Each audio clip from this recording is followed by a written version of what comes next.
אני חייב לומר כאילו מגיד אחרית מראשית. המון טמון כאן, ומזה אפשר לצאת בהרחבה לתפיסת העולם הרחבה שלו ולכל דרכי ההנהגה שהתפתחו במשך השנים. אז עכשיו אני מציע שקודם כל באמת נקרא, ויש לה דברים מצד עצמם, ואחר כך נבאר ונלמד ביחד בעזרת השם, בסדר? יש פה מבינים גדולים, ואנחנו לומדים ביחד, בסדר? ננסה לעשות את זה ככה. אז שלחתי את זה בוואטסאפ לך, ואם יש לכם את זה, כדאי שתהיה. מה זה? שלחתי בקבוצה משנות הספר. אני לא הספקתי לצלם, רציתי לצלם. סליחה? לא, נביא ספרים אולי פעם בשנייה, מה בדיוק יהיה? כן, אני כתבתי שנלמד, אמרתי לו לפני יומיים שנלמד, באתי לגני.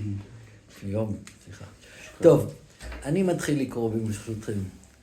כבוד קדושת מור חמי, האדמו"ר במאמר לו יום הסתלקותו, י' שבט, תראו, אני מניח שאתם יודעים כבר הרבה דברים, בסדר?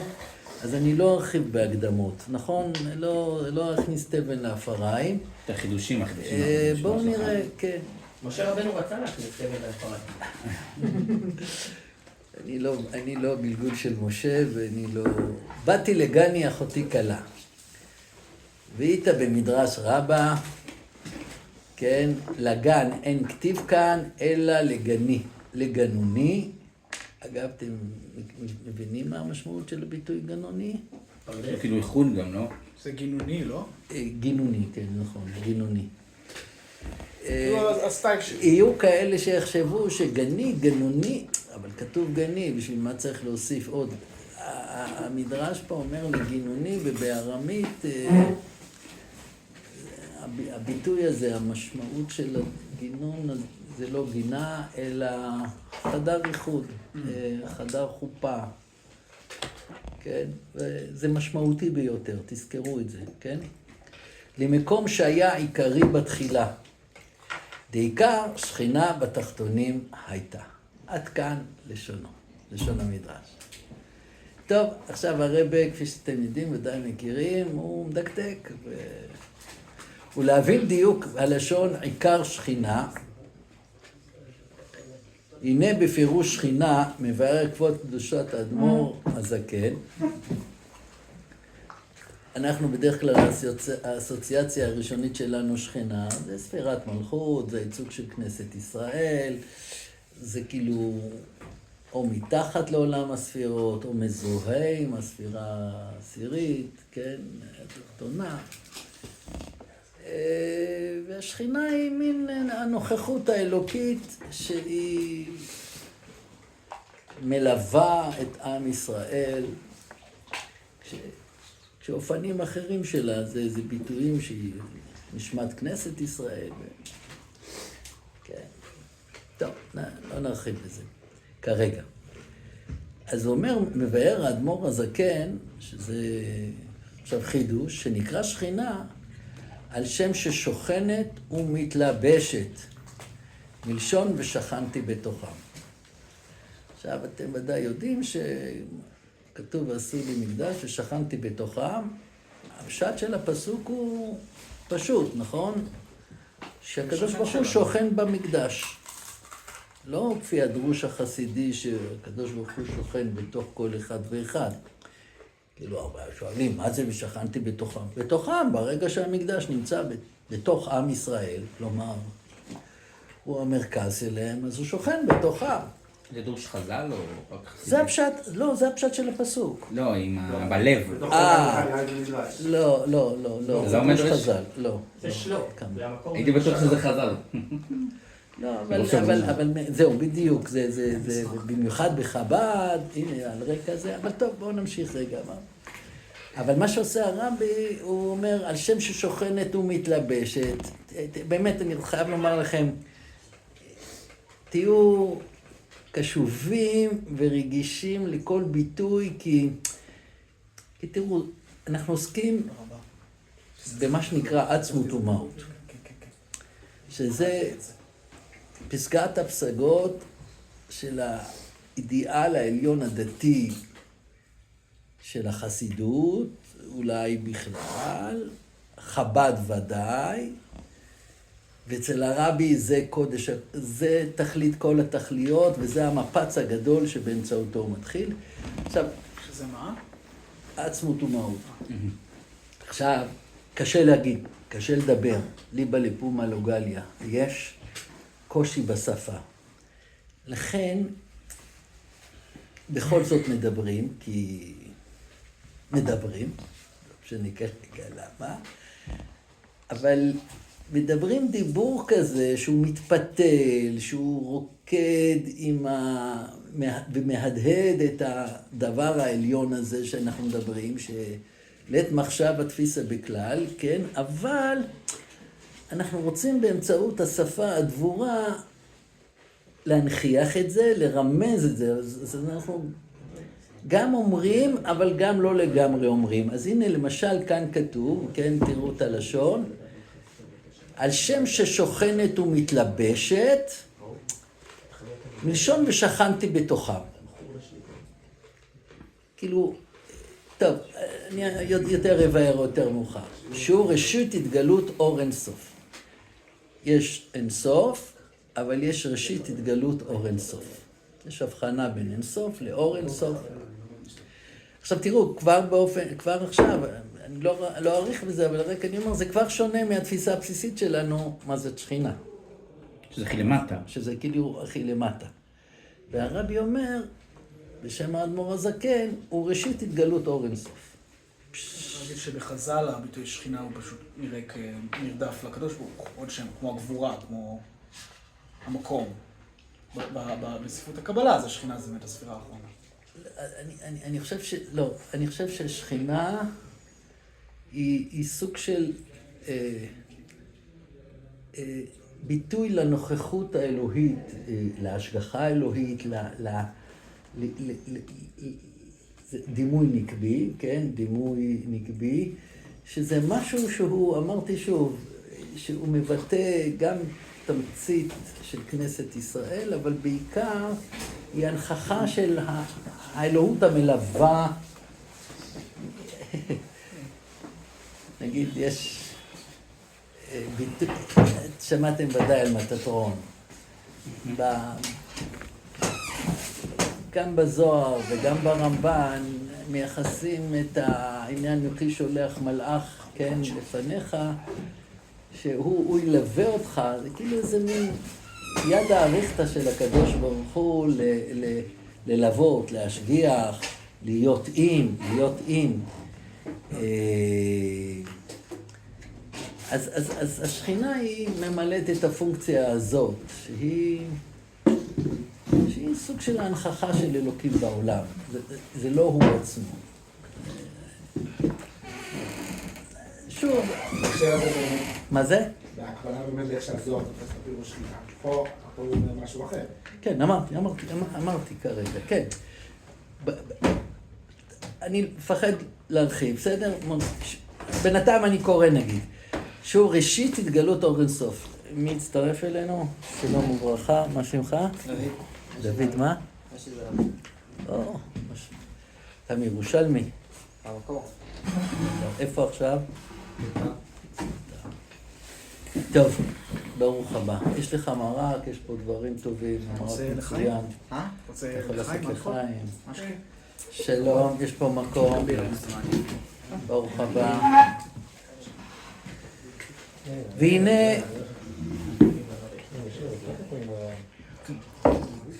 והנה ממה שכותב שראשית התגלות אור אינסוף נקרא בשם שכינה. אתם שמים לב שהרבי כאן מודע לחידוש או להבחנה המעניינת הזאת.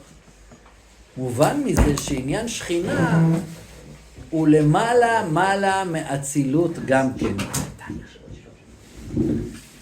עכשיו, אצילות זה כאילו, נגיד, השרשרת ההתפרסות של הכוחות, או של האיכויות, או של העולמות, או של האורות שמתווכות בין אינסוף לבין ההוויה החומרית. ואנחנו בתודעה שלנו, כפי שאמרתם יפה ונכון, השכינה היא בדיוק השלב האחרון לפני הקפיצה, לפני המעבר להוויה החומרית. אז עכשיו שימו לב מה נעשה ממנה, הוא אומר לפני אור אין סוף, כן? שלפני הצמצום, מבחינת האור, לא לפני אור אין סוף, באור אין סוף, שלפני הצמצום. עכשיו תראו, גם הצמצום זה מושג קבלי שאתם ודאי שמעתם עליו, אתם מכירים אותו, אין לי מה לחדש לכם כרגע. זה יהיה כן חשוב וכן יהיה חיוני. שלום, לא אמרת את שמך, נכון? לא. מה שמך? ברלה. ברלה. מאיפה אתה? מהשומרון. איפה זה השומרון גדול? אבני חפץ. ברוך הבא. רחוק. מה, לא משהו. אתה בישראל? הגענו במיוחד. וואו. מהשומרון או מהגולן? שומרון. השומרון. איך קוראים לך? ברלה. היי. אהלן. טוב, אז אנחנו נמשיך. אז שלפני הצמצום, עכשיו תראו, בהלך הלימוד שלנו נצטרך לעסוק במה שנקרא מושג הצמצום, מה הוא, מאיפה הוא צמח ואיך הוא צמח, ובעיקר איך הרבי הבין את הצמצום, או איך בחסידות הסבירו את הצמצום. תראו, חסידות, בעל התניא, הרבי, זה לא הכל דבר אחד, בסדר? מתכנסים פחות או יותר לאותה מסורת, באותם עניינים. שהרי ראשית ההתגלות הוא באור אינסוף שלפני האינסוף, הצמצום. כן, הקדוש ברוך הוא רוצה להתגלות, ואז יש צמצום כדי שיברא העולם. נחזיק את המושגים. כמו שכתב, כמו קדושת האדמו"ר האמצעי, כי הערת הקו וחוט לגבי עצמיות אור אינסוף נקרא בשם שכינה, כי עניין שכינה הוא בכל מקום לפי עניינו. כלומר, שכינה זה שם משותף להרבה מובנים והרבה הקשרים. הנחנו את זה. אני ממשיך. אני מדלג על הקטע שהוא מביא כאן באותיות יותר קטנות. והנה זה דעיקר שכינה בתחתונים הייתה מבואר מהמדרש לתחתונים קאי על עולם הזה הגשמי. זה עוד חידוש, נכון? אם עיקר שכינה היא לפני צמצום, עכשיו קאי על העולם הזה הגשמי. אם כבר שמים לב לפיצוץ, כאילו, אנחנו הבנו שיש עולם האצילות, יש עולם ההשתלשלות, עד שמתהווה עולם הגשמי. עכשיו פתאום עיקר שכינה, המדרש תחתונים, קאי על העולם הזה הגשמי. וכמו שמבאר, על ידי חטא עץ הדעת נסתלקה השכינה מארץ לרקיע, ועל ידי מתן תורה על הר סיני, באתי לגני לגנוני. כאילו הפסוק, באתי לגני, נדרש על מה? על מעמד הר סיני, ועל בניית המשכן. עכשיו, בואו רגע נראה, באתי לגני זה גן עדן, כן? שלכאורה משם הייתה גלות, ומעמד הר סיני זה יום של חופה, כן? נגיד שזה האירוסין, החופה, כן? האירוסין, ואחר כך יש חדר ייחוד, שזה המשכן. קודש הקודשים זה חדר ייחוד. על הרבה השתמעויות זיווגיות, כן? הקרובים ועוד, לא נאריך בזה כרגע. אז אם כן,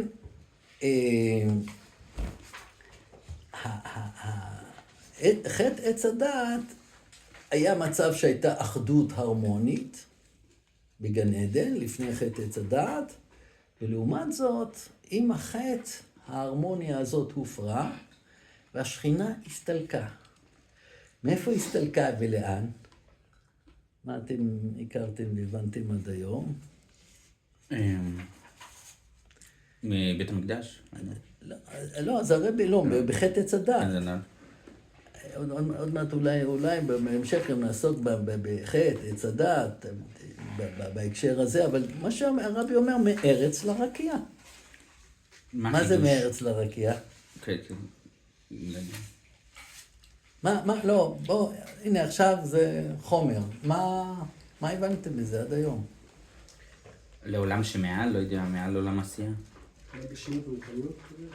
מה? בגשמיות רוחנית? כן, פשוט מאוד. לא פשוט. לבוא להגיד שבהתחלה היה חומר. היה ארץ. הייתה הוויה. עכשיו, זה לא נעים וזה לא טוב להגיד היה רק חומר. אבל היה חומר, והיה מה שהיה. אתם רואים? אני מאוד מתקשה לבטא את הדברים. אבל נוצרה הקטגוריה של הרוח. כשאומרים הסתלקה לרקיע, זה אומר שנוצרה הוויה רוחנית. השכינה בארץ מה היא? אתה רואה? זה לא שהייתה שכינה, לא ענן שנקרא שכינה, כן? בדמיון איזה ישות רוחנית כזאת, שהיא שטה לה על פני הארץ. בא האדם הראשון, חטא, לא משנה כרגע מה החטא, אנחנו נתעכב על זה יותר מאוחר, וכתוצאה מהחטא, הענן הזה נעלה מעל המחנה, מעל הארץ, ועלה לרקיע. זה לא גם הדימוי שהייתם יכולים לחשוב שיש נוכחות אלוהית בארץ, נוכחות בצורה של נגיד איזושהי אנרגיה אטומית כזאת, מרוכזת, שנמצאת ככה, ואדם חווה אותה ומרגיש אותה. אנרגיה זה רק דימוי, כן, משלי כזה. ואז הקדוש ברוך הוא, האנרגיה הזאת, הישות הרוחנית הזאת, כאילו נפרדה. לא. הנה אני מתחיל לחדד את ההבנה שלי בעניין. אלא הייתה תודעה אחדותית. מה שיש, זה כל מה שיש. וזה גם האלוקות. בלי להגיד רק החומר. לא עושה הבחנות. כל מה שיש. בתודעה אחדותית אתה לא מקיים הבחנה בין חומר לרוח. מצד הדרגות שמתחת לשכינה, יש... רגע, לאט לאט, אחרי זה יש. בהתחלה זה חסר הבחנה. לא, אני שואל, הוא אומר שבגלל שהשכינה הסתלקה, כן. אז הפסיקה התודעה האחדותית. אבל זה מה שהקדמתי קודם ואמרתי. אני מקווה שזאת תהיה התרומה שלי השכינה זה קטגוריה מוחצנת, שאנחנו משתמשים בה אחרי שנפערה לנו התודעה ונחצתה לשתיים, שהיא הפכה להיות שניותית. יש מקום שאין לנו, כאילו. אבל אני משתמש בזה כי אני כבר, כל השפה הדתית היא שפה שנוצרה אחרי חטא עץ הדעת. בעץ החיים זה לא היה קיים כביטוי לתודעה האחדותית. בעצם זה כאילו לא מדויק להגיד שהשכינה הייתה לפני חטא עץ הדעת. הביטוי שכינה הוא בשפה שלנו. כן, אבל עכשיו אני רוצה לעשות, מה שהרבי עושה ברוב המפעל שלו, הוא לוקח את השפה הדתית המדוברת, שהיא אחרי אילנה דמותה, עץ הדעת טוב ורע, שעושה הבחנה בין טוב ורע, יליד התודעה השניותית, שבעצם, הנה אני כבר אומר לכם שזה היה חטא עץ הדעת, שהאדם הבחין את הדעת מהעולם, ככלי לשלוט בעולם, ככלי להבחין בינו לבין העולם. העולם לא רק קוסמוס בעל ממדים חומרים, העולם כאין סוף האלוהי. ברגע שהוא ניצב בהתייצבות מנוכרת ממול, באותו רגע נולדה בו הדעת, הוא טעם בדעת, והדעת היא קטגוריה שעושה את ההבחנות, יש בה הרבה בעיות, נדבר על זה בהמשך, עוד מעט אתם תראו שהעיקר בכל הסיפור הזה זה למעלה מטעם ודעת. אתם מכירים טעם? שהחזרה לאחדות היא באמצעות תודעה שהיא למעלה מטעם ודעת. אז כל ילידי השפה שאנחנו משתמשים בה הם תוצר של החטא הזה, אבל אני לא נמצא בתודעה אחדותית, וגם תודעה אחדותית היא קשה להמללה. אז אני לוקח את המושגים שהם כבר שאיתם כוננו את העולם, שזה אחרי הצמצום. הצמצום ילד לנו. למה היא קשה להמללה? אנחנו רחוקים כי... ממנו. מה אתה... כי בבקשה. השפה תמיד מצביעה על משהו. אני משתמש במילה כדי להגיד זה הדבר. והוא שונה מדברים אחרים. והמילה שאני משתמש בה היא לא הדבר בעצמו. ואני פה וזה שם. כי בתודעה אני אחדותית... אמרת כמה דברים ביחד, לא? אני אנסה לנסח את זה כך. בתודעה אחדותית אתה אחד עם הדבר. השפה, נקרא לזה השפה הקוגניטיבית, החושבת, היא מתייצבת אל מול הדבר ומנסה לתפוס אותו ולארגן אותו באופן שאני מבחין אותו זה מזה, אני מגדיר, אני אומר איפה זה מתחיל, איפה זה נגמר. כל השפה הזאת דורשת ריחוק וניכור. זה לא סתם ששפה אקדמית, נגיד, מאוד מאוד שונה משפה דתית. כן, זה כמו ציפור עפה או נהג נוהג באיזושהי התמסרות ובאיזושהי זרימה שהוא אחד עם הדבר, אבל ברגע שהוא עוצר לראות במה הוא מאמין, איך הוא חושב, איך הוא פועל, זה שפה ש... מבחוץ. כן, יש לה את המחירים שלה, ואנחנו נראה, ויש לה גם את הרווחים שלה.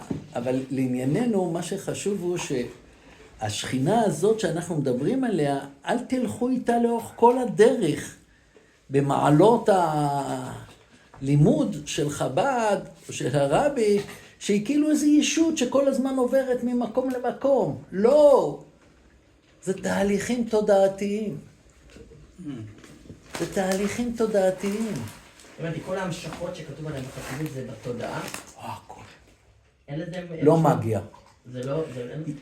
יש משהו אחד, אבל אני שוב, תראו, אני אגיד לכם משהו, זה קצת קשה לי ככה. יש משהו בתודעה אחדותית שההמשכה גם יוצרת פעולה.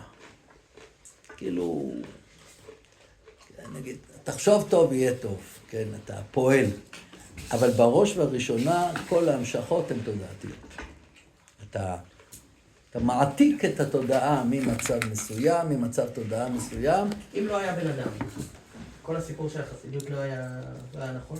מה פירוש? אם לא היה בן אדם, לא היה שום סיפור, לא רק חסידות. לא, אם לא היה תודעה, כאילו. לא מבין את השאלה. חסידות היא נפשית, אני שואל אם חסידות זה היא בראש, עבודת כאילו, נפש. כן, זה הכל סובייקטיבי, כאילו, זה הכל האם קיימים מיקומים לא יודע מקבילים? אם באתי להגיד שיש מה שיש, שזה האינסוף, שגם עכשיו הוא נוכח, אני השם לא שניתי לפני בריאת העולם, אחרי בריאת העולם. אם הוא לא השתנה, אז מה זה הבריאה? אוקיי, אז כאילו, אבל אדמו"ר זה כאילו, מתייחס לזה כבר בשער האיחוד והאמונה, אבל... נכון, אני מנסה... נראה לי, אנחנו לא נותנים לרב לנשום. העניין, לא, זה בסדר, לא, זה בסדר, זה הדינמיקה שמתפתחת. כן, כל הסיפור הוא תודעתי. גם הגאולה היא תודעתית. בין א' לבין גולה, גאולה, א'. אני כבר זורק, אבל אני גם מחויב להראות עד כמה שהלימוד יתפתח, אני חייב להראות לכם שהכל זה... שנייה, אני מנסה להבין פשוט כמה המציאות כאילו הקיימת היא תודעתית, או שגם המציאות שאני חש אותה... המציאות היא מה שיש. היא כן, כאילו היא כן קיימת. כן, אני כן חושב, נגיד בניגוד להרבה טוענים, שכאילו הכל אשליה. זה לא אשליה, אבל זה אשליה לחשוב שזה עומד בפני עצמו, כאיזה קיום יציב, ודאי, עצמי. זה גם קיים באופן מאוד ממשי, אבל זה גם בלתי נתפס. אז אני מנסה להבין מה ההכרח בעצם כאילו לבוא ולחלק בין העולם המוחשי לבין הרעיונות החסידים, כאילו, ולא לומר שיש עוד יקומים מקבילים ביחס ל... אני לא דיברתי על יקומים מקבילים. מה, העולמות? צילס. כן, על כל העולמות רוחניים כאילו. כי אני תראה, איך אני התחלתי את ההתפרצות הזאת? רציתי לקרוא. רציתי רק להראות, לשאול מה זה שעלתה מהארץ לרקיע. כן, עכשיו, אני יכולתי להמשיך להגיד, כן, הייתה שכינה בגן עדן לרוח היום, זה היה מין ענן כזה, והאדם הראשון היה עטוף בענן הזה, ואז פתאום הוא חטא והיא עלתה למעלה לרקיע. זה לא בשום צורה בהבנה של, לא יודע, של בעל התניא, ודאי לא של הרב. זה לא חבדי, זה מיסטיקני כזה, עניוני זה לא. כזה. עכשיו, הגלות הכי גדולה, ואני אומר לכם עכשיו את הדברים האלה, כשתבינו למה הרבי העדיף מצוות על פני לימוד תורה, והמעשה עיקר, ולמה יש עליונות לגוף על פני הנשמה, ועוד ועוד הרבה, הכל, כאילו, אחד הדברים שאני אולי אנסה לתרום לכם, שתבינו שברגע שיש מפץ אחד גדול, הכל יונהר, הכל יובן, גם הסיפור המשיחי, הכל נגזר מזה, וכאילו באיזה היגיון אחד שהולך ונפרס כסמלה, אז כאילו האויב הגדול של הגאולה זה הרוח. עכשיו שוב, זה הרוח כדיכוטומי לחומר, הפיצול הזה, ההבחנה בין עולם לבין אלוקים, זה חטא החטאים, זה חטא עץ הדעת. יש להגיד, יש עולם ויש אלוקים.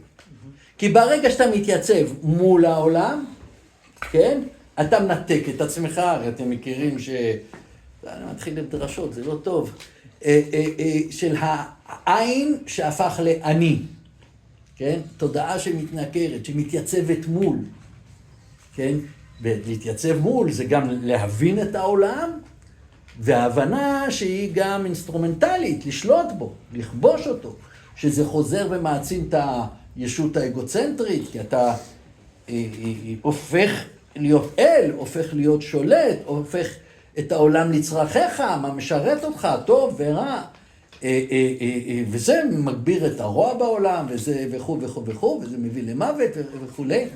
ושהתכלית היא אדרבה לחזור לאותה אחדות. עכשיו, האחדות הזאת, ביסודה לא עושה הבחנה בין אלוקים לעולם. המילה אלוקים נולדה בבראשית. כאילו אם ניקח את המילה בראשית, שבזוהר מפליגים ומדברים, כן, אז הבריאה, אם אתם רוצים, הבריאה היא כבר התפצלות התודעה. אז מה חטא צדד מהבריאה, כאילו, לא מההבדל? כן, הביטוי של האדם כנראה במעשה זה יותר, אתה מבטא. נגיד, כן, גם. אבל זה היה מההתחלה. אתם מספרים סיפור, כן. עכשיו, אני רוצה לומר לכם, על כל משפט שאמרתי פה, יש לי בלי סוף מקורות. אגב, לא רק אצל הרבי, גם נגיד אצל רב לוי יצחק ברדיצ'ב, שבראשית, כן. אם אני השם לא שניתי, כן, תבינו את המשפט הזה, במקום רק שהוא יהיה סיסמה, זה אומר שמבחינת לא התרחש כלום. באין סוף האלוקי לא התרחש כלום. הבריאה, מפחד להגיד את זה, היא התחלת המיקום, היא התחלת, להגיד, בראשית, ברא, אלוקים, כבר חטא עץ הדעת. לא, במסוים זה כבר הצמצום. כן, זה הצמצום. כן, אבל הצמצום הוא קורה לפני חטא עץ הדעת. כן. איפה הוא קורה? זה שהשם בוחר לברוא עולם כזה. הצמצום הוא פה. היא היכולת המסונברת לראות בכחות האינסופית האלוקית ולהיות שם ולשהות שם, זה צמצום. הצמצום הוא לקחת את האינסוף של לית מחשב התפיסה בכלל, שלא ניתן להגדרה, הכל אינסופי זורם ואני אחד איתו, היא היכולת לשאת את זה, לקחה את הגודש האינסופי הזה וצמצמה אותו לבראשית ברא אלוקים את השמיים. למה יש יכולת לשאת את זה? למה אין יכולת? כי אם זה קורה אז זה הלו לא קיים. אדוני, תסתכל מה קורה. לא, אבל למה השם עשה את זה כאילו, זה השם עשה את זה כאילו. רגע, לא. אתם שמים לב? הנה, אני יכול ללכת הביתה עכשיו. מה הוא שאל אותי? למה השם עשה את זה? לא, אני אומר... אז אני צריך להתחיל את השיעור מחדש. אוי, כי זה ניסוי מאוד חשוב בדיבור שאנחנו מדברים. אני מנסה לומר לך, רגע, יש סיפור, מה אלוקים עשה, מה הוא לא עשה, מה עשה, כולל צמצם, לא צמצם. ואני מעתיק את השפה הזאת לתהליכים תודעתיים שהתרחשו. דרך אגב, אני אגיד עוד משהו שאולי קצת יפחיד, אבל זה לא סיפור שאי פעם זה קרה. לא חייב להגיד. אפשר להגיד שזה, מה? זה סיפור שאנחנו עושים. זה סיפור שהוא תמצית הביאור של ההוויה הדתית. ככה אנחנו עושים בכל יום, ככה עשית הרגע. להגיד למה השם עשה שזה יהיה ככה, מה עשית? אמרת, יש פרסונה, אלוקים, ישות, שיש לה אישיות, מאפיינים, שהוא עושה. ואנחנו נפעלים לפי זה. ואילו אני אומר, מה זה אני אומר? אני מציע, לאור מה שאני מבין, שכל הסיפור הדתי הזה הוא סיפור שמתרחש, בוא נגיד ככה עכשיו בשפה קצת יותר מעודנת, בנשמותיהם של ישראל. אני מבין את הרעיון שאתה אומר, אני רק רוצה להבין, הצמצום היא תוצאה של החטא? לא, אפשר להגיד שהחטא הוא השתלשלות, כמו שהוא אמר, של הצמצום. חטא הוא לא החוטא, כאילו זה, והנפש שלו קודם מצטמצם. כן. הצמצום זה כבר האפשרות לדבר על עולם נברא. לא, אבל אני שואל מבחינה רעיונית, האם הצמצום זה פשלה של האדם, או שחלק מהיציבות האלוהית? אם הצמצום לא כפשוטו.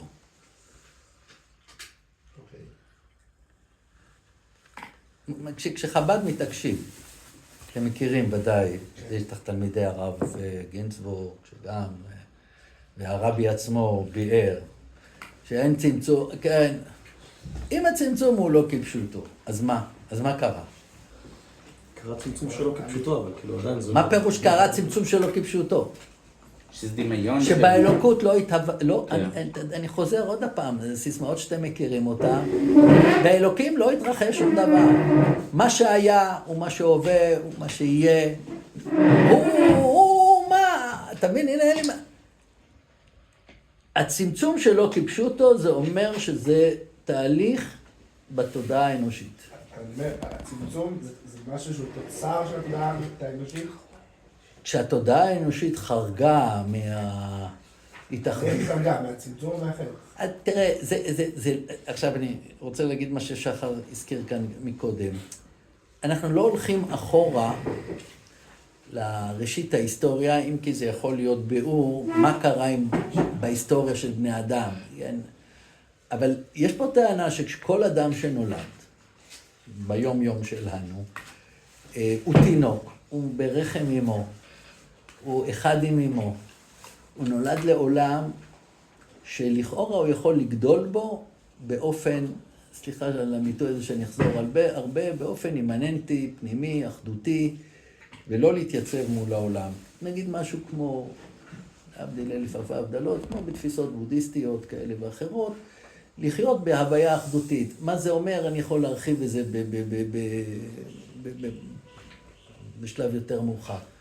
אבל מהרגע שמתחילים לומר לו אני, נגיד המילה אני, זה כבר מהרגע שהוא, במקום להשתלב נגיד בתוך העולם, למדים אותו איך להפעיל את העולם, איך לשלוט בעולם, אומרים לו אתה יפה, והוא מתחיל לייחס לעצמו ייחוסים של אני. אתה יודע, אחת הטענות, שוב, אני אומר, גם להבדיל בבודהיזם וגם על זה, שאין אני, כן, העין, אין איזו ישות עומדת שמובחנת, כל הביטול, כל הדבקות, כל ההתמוססות באלוקות, כל הביטויים האלה הם ביטויים שאומרים, תחזור למקור שלך, בהוויה, זה המצב האונתולוגי, כלומר, האמיתי שלך.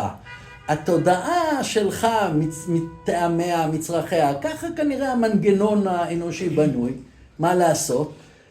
אז הסיפור של הבריאה, הסיפור של ההוויה שלנו, היא בנויה כך שהאדם נולד בחטא. כלומר, כבר מההתחלה הוא בפיצול, ואנחנו אומרים לו, היית בגן עדן, בגן עדן יכול להיות במובנים רבים הסיפור של הילדות, אבל זה לא רק הסיפור של הילדות, כן, שהוא לא מבחין בין טוב ורע, וגם לא מבחין, לא מודע למיניות שלו, כן?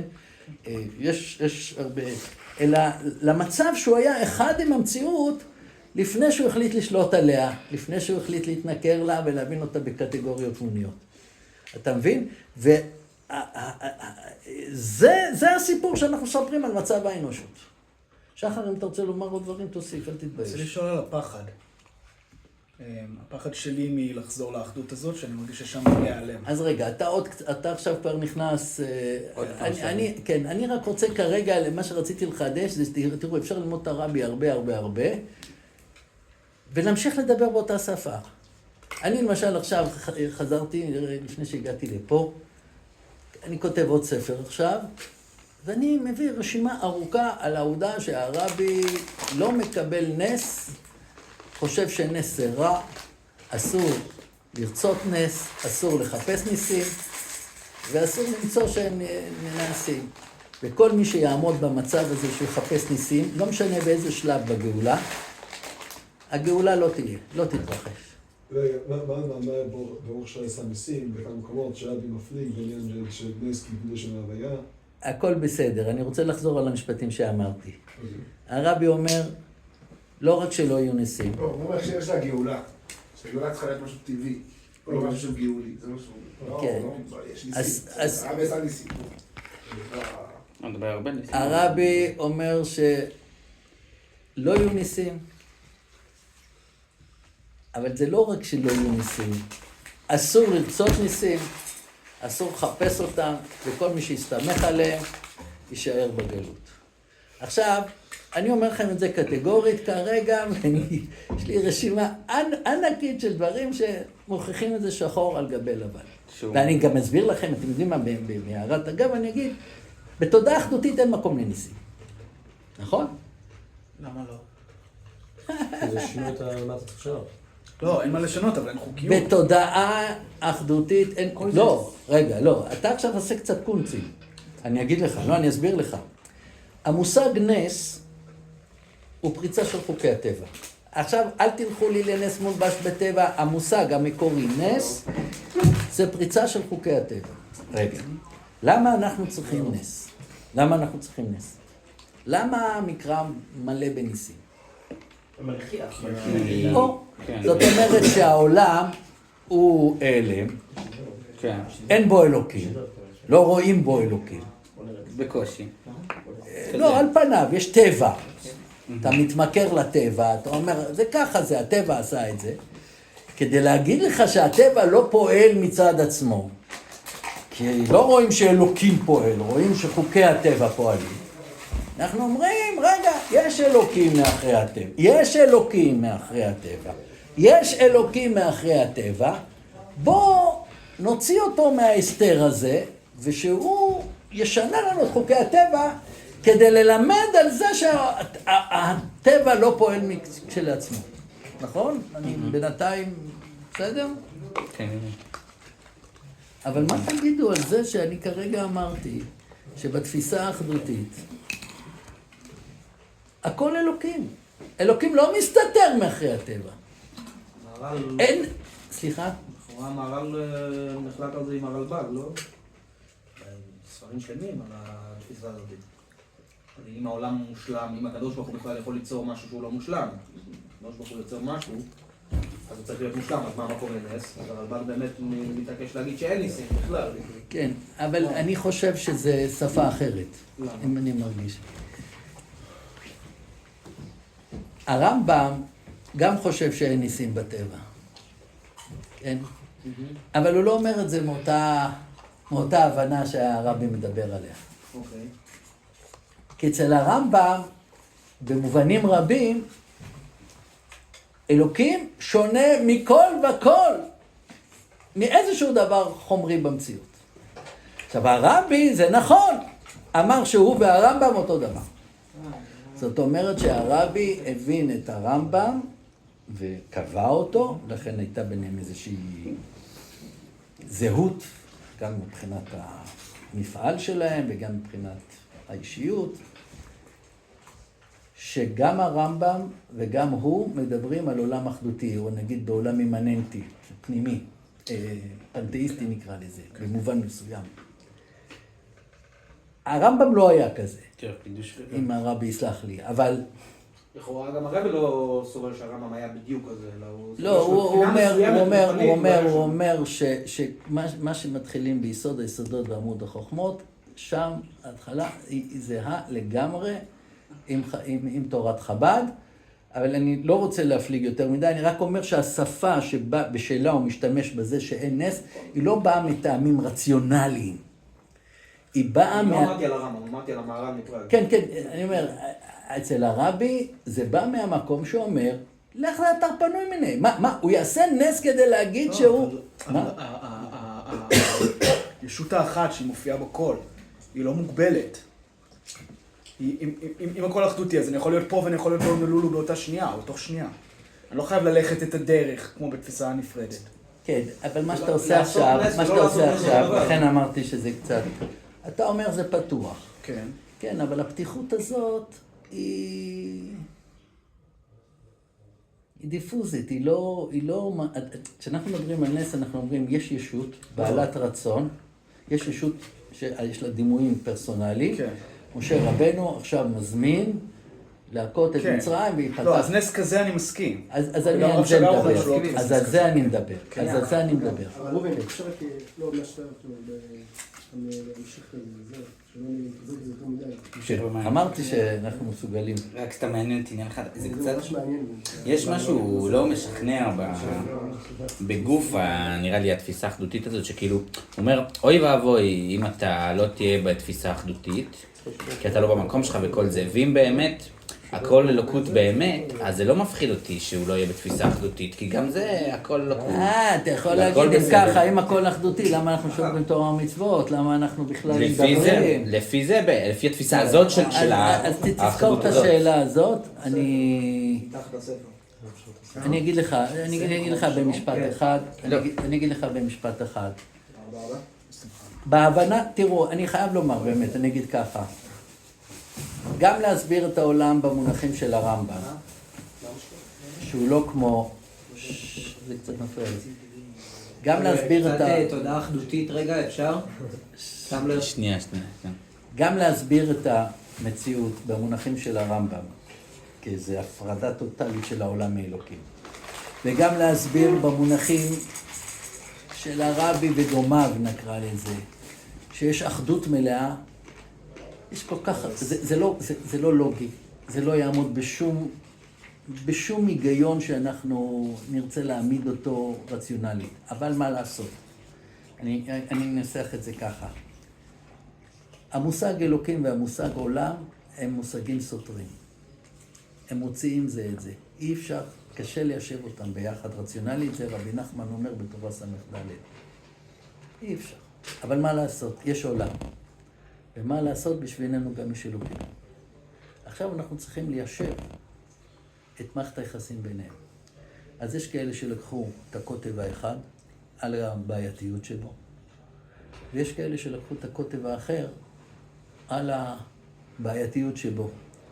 הרב קוק לדוגמה אומר, אלה שתי צורות לתפוס את היחס בין אלוקים לעולם. שתיהן אי אפשר לתפוס אותם באופן מלא וליישב אותם באופן מלא. אבל הוא מעדיף את התפיסה החב"דית נקרא לה, מפני התרומה המוסרית שלה והפסיכולוגית שלה. והשמחה. פסיכולוגית, כן? לעבודת השם, לעבודת האדם, לפעולה של האדם בעולם. אז תחזור רגע לשאלה שלך. גם פסיכולוגית, אני לא מבין את זה. כי כאילו... לא, אז בוא נעצור עם זה. נעצור. אז אם אני חוזר למה שאתה אמר, כן. בנוגע לניסים, על צורך בניסים, אז אני מנסה להבין. רגע, אבל אני לא רוצה להמשיך בניסים, אני אגיע לזה, רק רציתי להראות דבר אחד. אני יושב על התודעה, כאילו מה שהרב אמר, כאילו, על הצורך בניסים, כל מה שמדובר במאמרים של הרב, כאילו שזה לכאורה אותו דבר, התפיסה האחדותית. אז אם אני, לפחות כאילו איך שאני הבנתי את זה, איך שאני תופס את זה, בסופו של דבר, התודעה של האדם היא כן שונה מהמציאות האחדותית, כי בהראיה שאני לא חווה את זה. נכון. ובאמת הייתי באמצע תשובה, לא, לומר שהתודעה של האדם היא החוצץ היחיד שיש בין אלוהות שלכאורה היא נגיד בשלמות, נגיד, לבין החיץ שהאדם תוקע בתוך האלוקות. הוא חלק מהאלוקות כאילו פועל נגד. כל זמן כאילו יש זרימה, ויש איזה משהו שיכול לעצור את הזרימה הזאת, וזו התודעה האנושית. רק בתודעה האנושית יש את האפשרות שהשם לא יהיה אחד ושמו אחד, והוא צריך לכוון את עצמו באופן כזה שהכל יעבור ויזרום דרכו. במצב האינסופי האלוהי, לשלמות הגדולה שלו, צריך שתהיה האחדה של התודעה האנושית עם ההוויה האלוהית האינסופית, כשהוא חלק ממנה. עכשיו תשאל, למה בכלל אלוקים עשה שתהיה אפשרות לאדם, כלומר, למה יש מצב כזה שתהיה אפשרות לאדם לתקוע, כן, את הזרם האינסופי האלוקי? אז על זה יסוד מוסד אצל הרבי, שיתרון האור מן החושך. שגם זה... לא, זה אפשר להמשיך עם השאלה כמובן, להתבטל. אני חושב שזה לא רלוונטי, זה גם יסוד אצל הרבי. שמה לא רלוונטי? רלוונטי לשאול שאלות מהסוג הזה. יכול להיות יש טענה, לא מרגיש שום שייכות לשאלה. לא, יש טענה, הוא לא מרגיש. אז תראה, הרב קוק, טוב, בואו נחזור. כן, למאמר. נחזור למאמר. טוב. שאלה שהרב לא חייב לענות עליה, אם היא סוטה יותר מדי, אבל מה עם תודעה של בעלי חיים? אין להם תודעה מהבחינה הזאת. לא, מהבחינה הזאת אין להם תודעה. הכל זה מתרחש רק ביצור שיש לו בחירה, ועל פניו, אם אין לנו בחירה, היו כאלה דרך אגב שטענו, נגיד כמו רב חסדאי קרסקס, אולי במובן מסוים גם האישביצר ואחרים, שאם התודעה שלהם, כן, אז אנחנו... אבל כולם, תקשיבו, באמת, ליישב, אני רוצה לומר, זה לא שפה לוגית פילוסופית. אנחנו לא עוסקים בזה. נכון שיש יומרות, סמי, שאלות כמו שהארי שאל, אם הקדוש ברוך הוא אין סוף, אז הוא יכול ליצור סוף. זה לא שפה פילוסופית, היא מנסה לענות על דברים מסוימים, אבל היא חייבים ליישב את אלוקים והעולם, ושום יישוב לא נטול סתירות פנימיות ופרדוקסים, אבל זה הקיום שלנו. בואו רגע נמשיך ותראו, זה באמת לא, עשיתי חטא היום הראשון כרגע. אגב, אני לא מרגיש איזושהי סתירה. בין מה למה? פילוסופית. לא, אבל לא דווקא פילוסופית, אתה מסביר אותי. לא, אני שואל. אני מרגיש, אתה אומר שיש כאן שתי ישויות שמתנגשות אחת עם השנייה. אני דווקא יותר מתחבר לתפיסה האחדותית. לא, אני אמרתי שהתפיסה האחדותית... אני אומר את זה קצת בהלצה, כי אני לא חש את המאבק הזה. כאילו, קשה לי קצת... לא חש את המאבק. מה אתה חושב? הוא חי לפני הצמצום. לא, אני לא חש, כי אני לא חש שיש שתי ישויות. מה שיש מה, אם אתה חי בעולם אחדותי, אז אין לך את הבעיה הזאת. לא, הוא לא חש שיש את האלוקים נוכח. מה זה? מה אתה חש? לא יודע, שאני אוכל מרק, ושאני מדבר איתך, ושאני שותה. בכלל אין את אלוקים, משהו אחר. אתה יכול להגיד את זה, אבל... לא, לפחות חש. תראה, אני אמרתי, יש לנו מושג של אלוקים, ויש מושג של עולם. אוקיי, אז אתה מניח שיש מושג של אלוקים? לא, אמרתי, למי שדובר את השפה, אוקיי, אז אני רק אמרתי שאני לא דובר את השפה, זה הכל. לא, אוקיי, אני רק אמרתי רגשית, לא, ברור, אז אתה בכלל לא מקשה אליי, אתה רק אומר, תשמע, נכון שמה שאתה אומר, הוא למי שיש לו את שתי המושגים האלה בשפה, על כל המשתמע, כן, להגיד שאלוקים נבדל מכל דבר בו בעולם, והעולם הוא חומרי. אז אני מנסה להיות איתכם מבחינה, אמרנו, לא לוגית, אבל מבחינה תפיסתית, מבחינה חווייתית, אני לא שם. אני לא מחפש את ה... אבל אתה קצת מבלבל אותי. סליחה שאני שואל, יש לך בתפיסת עולם שלך עולם? יש עולם. עולם, כן. יש אלוקים בעולם? לא נראה לי. בסדר, אז אתה לא בעל תפיסה אחדותית. יכול להיות שאתה מטריאליסט. לא, מטריאליסט זה אדם שאין לו אלא העולם הזה. למשל, הרבי שבמובנים רבים אפשר לחשוב שהוא די דומה לשפינוזה, הוא אמר לא, אני לא כשפינוזה, שאומר יש רק עולם. אני גם לא אומר שהרבי אומר יש רק עולם, לא אמרתי את זה בשום פנים. אתם שמתם לב, אמרתי כמה פעמים, יש מה שיש. עכשיו, כשאני אומר יש מה שיש, זה אני לא רוצה להגיד שיש רק חומר, כי הנה, למשל, לפני שהמציאו את הטלפונים, ידענו מה מתרחש בעולם הזה? ידענו מה עובר בחלל הזה שאדם שומע מסוף העולם ועד סופו, שהוא רואה מסוף העולם ועד סופו? ועוד הרבה מעבר לזה, אני אינני יודע, אפילו את החומר אני לא יודע איך לתפוס אותו. כן, וכן, בדבר השם שמיים נעשו, אלה כל מיני ביטויים שמה שיש לנו, אני לא יודע, אני עומד מופלא בפני המציאות הזאת, אני לא תופס אותה, היא נס, זה כן. הנס הכי גדול, זה האינסוף. הטבע. תקשיב, עוד הפעם, להגיד הטבע הוא מצמצם. אבל אני מקווה ש... כן, הבנתי.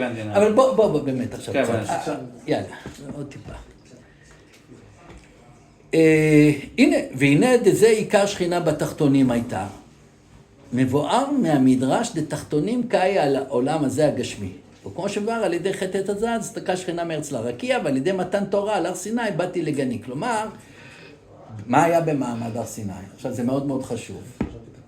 במעמד הר סיני כאילו השכינה ירדה, אבל שוב, היא לא ירדה, היא לא עלתה. התודעה הבחינה. התודעה יצרה את הפיצול, והפיצול הזה גורם להרבה צרות. אתם חושבים שעכשיו אני אומר הפיצול, זהו, לא, עולם שניותי עושה הרבה צרות, הרבה מאוד צרות.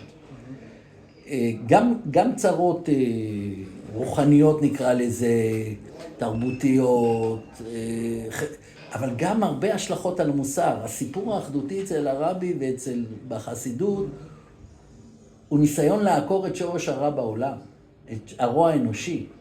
הטענה שתפיסה דואלית, כן, שניונית, שניותית, היא מקור הרוע בעולם. יש לי עוד הרבה דברים לומר בעקבות הדבר הזה, אבל תבינו, כאילו, העולם לא ייגאל מהרוע שנפער בחטא עץ הדת, וחטא עץ הדת כמשל לפיצול השניותי הזה, כי יסודות הרוע מקננים באדם בגלל התפיסה השניותית. ולכן יש בחירה לאחד הצדדים או ש... לא, הבחירה היא חלק מהסיפור הבעייתי. הנה, וידעים להבחין בין טוב לרע. ההבחנה הזאת, הבחירה הזאת שלכאורה בעיני הרמב"ם לדוגמה, זה רווח מאוד גדול, זה מגדיר. המצב האוטופי זה בלי בחירה. עכשיו, הרבי לא ראשון בזה שלעתיד לבוא לא תהיה בחירה. הרמב"ן ואחרים, והפסוקים ביחזקאל ועשיתי, כן, שתהיה איזה מין... עכשיו, אני לא רוצה להגיד ש... אתם מבינים? אני לא רוצה למתוח עד הסוף כל מושג באופן כזה שאני יכול לתת עליו דין וחשבון מלא. רגע, אז אם הוא לא יבחר, אז תתחילו לשאול, אם הוא לא יבחר, אז איך...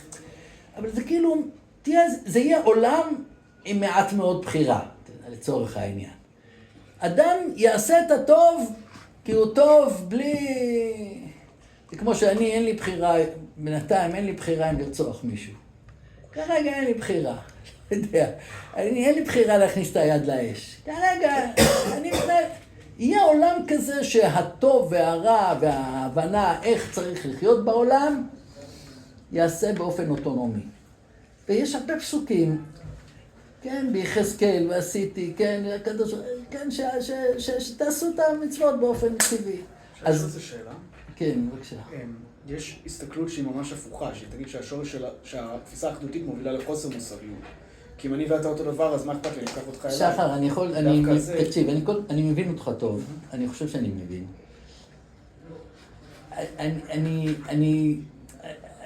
אתה רוצה לדבר כבר על התפיסה האחדותית, ואני רוצה קודם כל לנסות להציג ולפרוס את הרבי. אחרי זה נפתח את זה, בסדר? אני ממש מבקש סליחה, אבל נראה לי. טוב, אז רגע, בואו נמשיך עוד כמה שורות שיהיה לנו כאן. עכשיו תראו, ועיקר הסילוק שנעשה על ידי החטא ובחטא עץ הדת דווקא... בדקתי בתניא במקורות האלה, לא מצאתי את הציטוט הזה. מה שהוא אומר, אדמו"ר הזה כן אומר, במ"א לא מצאתי את זה בכלל, בנ"ב הוא אומר ממש שהשכינה היא שורש ההתגלות בעולמות. אז אולי לזה הכוונה. אבל בעולמות זה ביאה. אבל אפשר להגיד שורש מה שהוא אומר זה לא כתוב. ההתגלות. מה שרבי אומר זה לא... טוב, בואו נמשיך.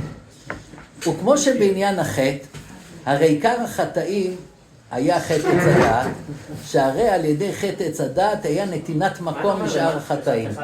למה אין מקום בתניא? מה חיפשת? הרבי אומר, שהאדמו"ר הזקן אומר, שהשכינה זה שורש התגלות אור אינסוף, או ראשית התגלות אור אינסוף. ראשית, כן. לא מצאתי את זה. למה הוא מציין למטה? מציין לפרק מ"א ולפרק נ"ב. לא ממשיך בינתיים. כן, זה פלפלו אחר כך, כן, זה פלפול מי אומר. לא, סתם מסתכלים כאלה. כן. עכשיו, אני אמרתי לכם, בעיקר הסילוק שנעשה על ידי החטא, הוא בחטא עץ הדעת דווקא, וכמו שבעניין החטא, הרי עיקר החטאים היה חטא עץ הדעת, אני לפני רגע הסברתי למה חטא עץ הדעת הוא שורש כל החטאים, הפיצול הזה, שהרי על ידי חטא עץ הדעת היה נתינת מקום לשאר חטאים. וחטא עץ הדעת היה סיבה וגורם לחטאים דקין ואנוש. כן, אתם יכולים להבין שברגע יש בחירה. אני אתן דוגמה. נגיד ברגע שיש בחירה, ואתם יכולים לשאול איך נולדה הבחירה, שאלה שלמשל הרמב"ם מסתבך איתה קצת. נניח לשאלות הפילוסופיות האלה, בחטא עץ הדעת אדם התרחק ויחד עם זה נולדה לו הבחירה בין טוב לרע, והוא אומר שהנה זה הביא גם לקין והבל. עכשיו אני רק כדי לסבר את האוזן איך זה הביא לרצח קין. אם חטא עץ הדעת מסתבר בזה שהאדם משתמש בעולם לטובתו ולהנאתו, הוא מגביר את הישות האגוצנטרית שבתוכו, אז ממילא כשקין נולד, דרך אגב חווה נתנה השם לקין, קין, קניתי, יש את השם, לא נכנס, זה פסוק לא קל, אבל נגיד שהיא רצתה להגיד, וואו, דרך קין יש לי שליטה בקניין, יש לי... ואז ברור שברגע שקין גודל עם שם כמו קין, וחווה אומרת קניתי יש את השם, כן, ששוב זה סוג של שליטה, באופן מסוים אפשר לפרש, כי זה סוג של שליטה בעלות, אז זה ברור שהבנים, קין והבל יריבו, לפחות קין יהיה זה אגב, שהוא עליו מונחים כל הזרע, כן, של זוהמת הנחש עברה לקין, וממילא הוא הפך להיות רוצח.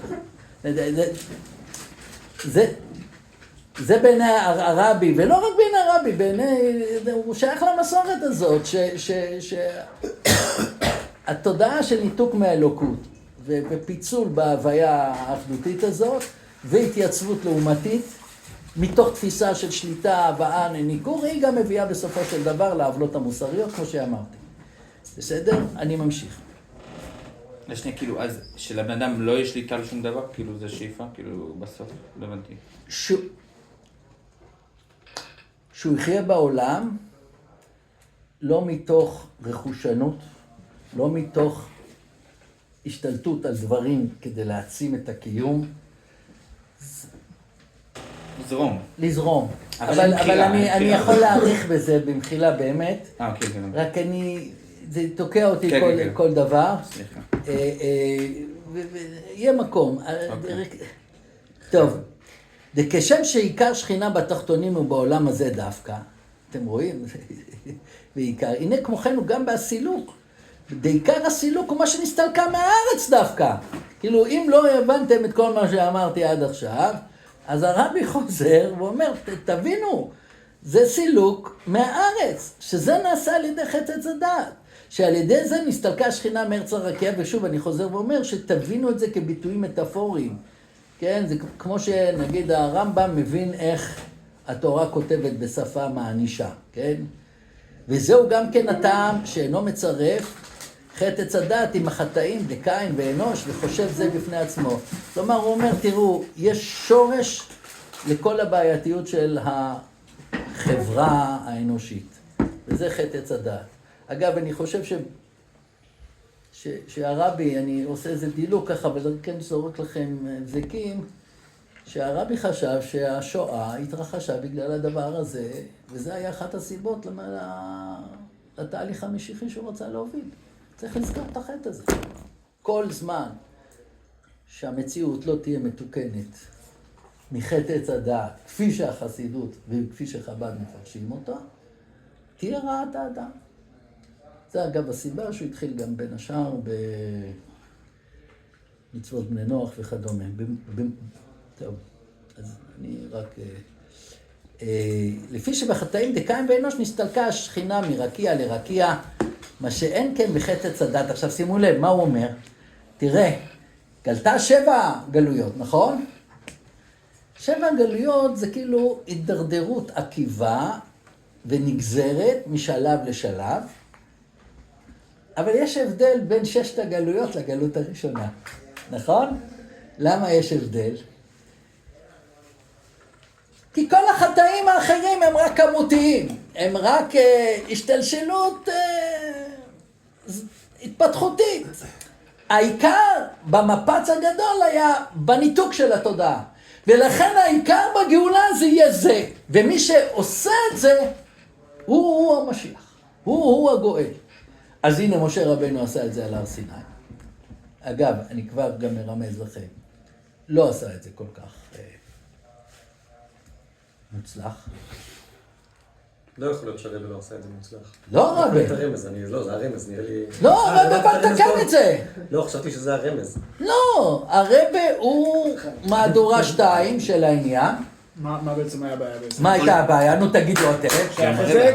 כל הבעיה זה לא, האנשים. לפי השיעור. לא, ודאי שהיה מה עגל. הבעיה? אבל לפי השיעור, לפי השיעור, לפי מה שקשקשתי עד עכשיו. כי הוא נתן הוא מצוות הוריד תורה בטעות. מהשמיים לארץ, יש שמיים וארץ. לא, אבל אני מתפלא עליך. יצא החוצה. למה? למה משה רבנו לא הצליח? אמרתי את זה בכל הדברים שלי. למה? לא תרצח, לא תנף, לא כי תנף. היו ניסים. כי הייתה כפייה. כי הייתה אלימות. אלימות זה כפייה.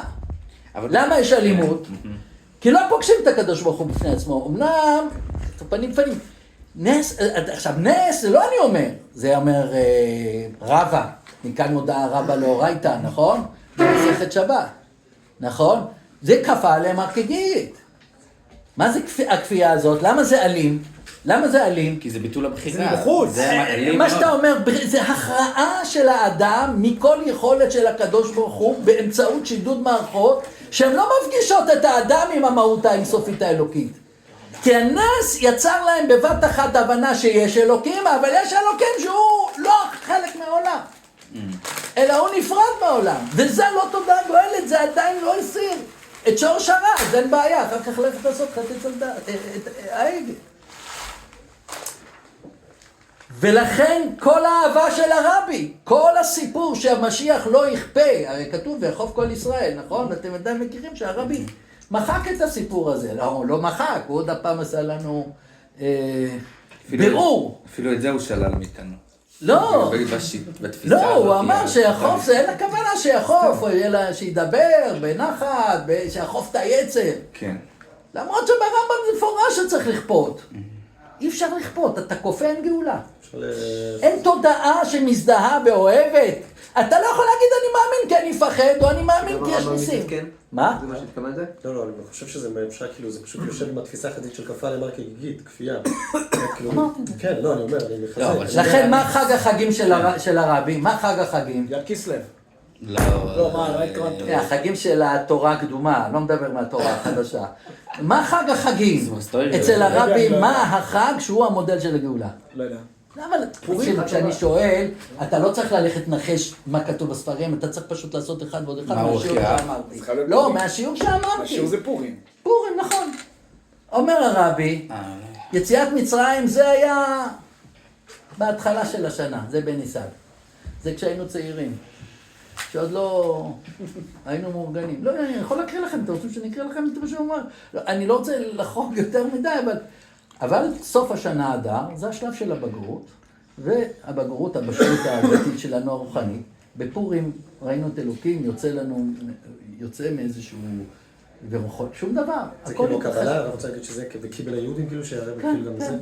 למה הפסיקו לעשות עבודה זרה? עכשיו, דרך אגב, לרבי, אני לא ראיתי שהוא דורש כל כך הרבה, לא יודע, יכול להיות שכן, לא מכיר את הכל, אבל חכמים כבר הקדימו במחשבה הזאת שכל תקופת הניסים של הנביאים, הם דרשו על זה ברוב חוכמה ארוכה, שהנביאים לא הצליחו לחזור את העם בתשובה. מה קרה שקיימו וקיבלו היהודים עליהם בפורים? מה קרה? זאת הטבעת של המה. כן, עזוב. שזה חודר עם העולם, כי זה מה שאני רוצה להגיד, כאילו כל זה... כן, אבל מה זה חודר עם העולם? לא, שהתפיסה עצמית כאילו... דווקא ההתגלות הכי גדולה של האלוקים במציאות, שבוקעת וקורעת ופורצת את סדרי הטבע, שהייתה עם כל ההתגלויות בהר סיני, היא המופע הכי מכסה ומחביא אותו, ולכן אנשים יחזרו תמיד לעבודה זרה. במקום שהוא העלים את עצמו לכאורה, כלומר התודעה הדתית בנתה אלוהות שהיא לא חודרנית, שהיא לא פרסונלית שמחוללת מויפטים בארץ, כן? דווקא במקום הזה פתאום האלוהות התרחבה לאין סוף שלה. אבל אני כן מחפש את החוט השני. זאת אומרת, לפי מה שהרב אומר, אני אפילו לא צריך את החוט השני. זאת אומרת, גם זה סוג של גילוי, בגלל שיש גילוי. זה גם סוג של, אני לא רוצה את זה. לא הבנתי עוד פעם. מה זה חוט השני? לא, שעובר בכל כמו החוט השני, שעובר כאילו בנס, כאילו בעצם... על מה שאתה אומר שחז"ל והפרשנים וגם חסידי חב"ד אולי, לקחו את ספר מגילת אסתר, והפקיעו אותו ממה שהרבי ראה, והכניסו בחזרה את אלוקים בפנים. את אלוקים של חטא עץ הדעת, והמן מן התורה מנין, כן? אתה מבין? זה כאילו לא יכלו, הנה אתה רואה, לא יכלו לעמוד בפני לא, אני חושב שזה עדיין נס, אני בא להגיד שזה עדיין... זה לא נס במובן, שוב, זה לא נס במובן, המילה נס היום, וואו, איזה נס קרה לי היום? וואו, נס, נפל פצצה לידי ולא קרה לי כלום. וואו, נס, הם רצו לכבוש את כל הנגב, הם רק זה. אלה לא ניסים. נכון שהמילה נס עברה מטמורפוזה. אני מדבר על כמו שהרב אומר, אני לא... אז לא היה נס. לא היה נס בפנים. מה כן היה? מה אחרי כל הסיפור של המגילה? שהקדוש ברוך הוא הופיע במציאות, אבל שוב, סליחה שאני אומר, הקדוש ברוך הוא הופיע במציאות, כי אתם עוד הפעם תתפסו. אלא האלוקות... גילינו שהוא תמיד פה. כן, אני אגיד אפילו יותר מזה, כל זמן שהיה אלוקים בבית המקדש, בארץ, הנה אני כבר פותח לכם למה הרבי לא דיבר על ארץ ישראל, ושוב, כל הדברים יש רגליים בחז"ל ועוד, אבל שהאלוקות הייתה בבית המקדש, בארץ, עם נוכחות, נקרא לה פרסונלי, ניסים. קורבנות, ניסים, גילויים זה, ארי של אש יצא מבית קודשי הקודשים, כביטוי להנכחה של העבודה זרה. מתי הפסיקו לעבוד עבודה זרה? מה זה קיבלו אם קיבלו? אנחנו לא רואים שהם קימו וקיבלו. איזה מאורע היה שהם קימו וקיבלו? לא היה שום מאורע כזה, אדרבה, עזרא עלה עם כל מיני... הקימו וקיבלו היה בזה שהם הפסיקו לעבוד עבודה זרה. בית שני לא היה בעבודה זרה. איך זה קרה? פשוט האלוקות התרחבה מארץ ישראל לכלל העולם. והרבי אומר את זה. הוא אומר ששלמה המלך בשעתו היה שיא השיאים, אנחנו לא חוזרים לשם. כי שלמה המלך ריכז את הקדושה רק בארץ. משם התפשטה לכל העולם. אבל לא כל העולם היה בקדושה. זה היה מן הקרנה. אבל לא שכל... אנחנו לא חוזרים לארץ ישראל. בגלל זה הוא לא עלה לארץ. ארץ ישראל זה כל העולם, עשה כאן ארץ ישראל, אתם מכירים את זה בזה. זה דימוי לזה שבעצם האלוקות עברה לטבע עצמו, בלי שום...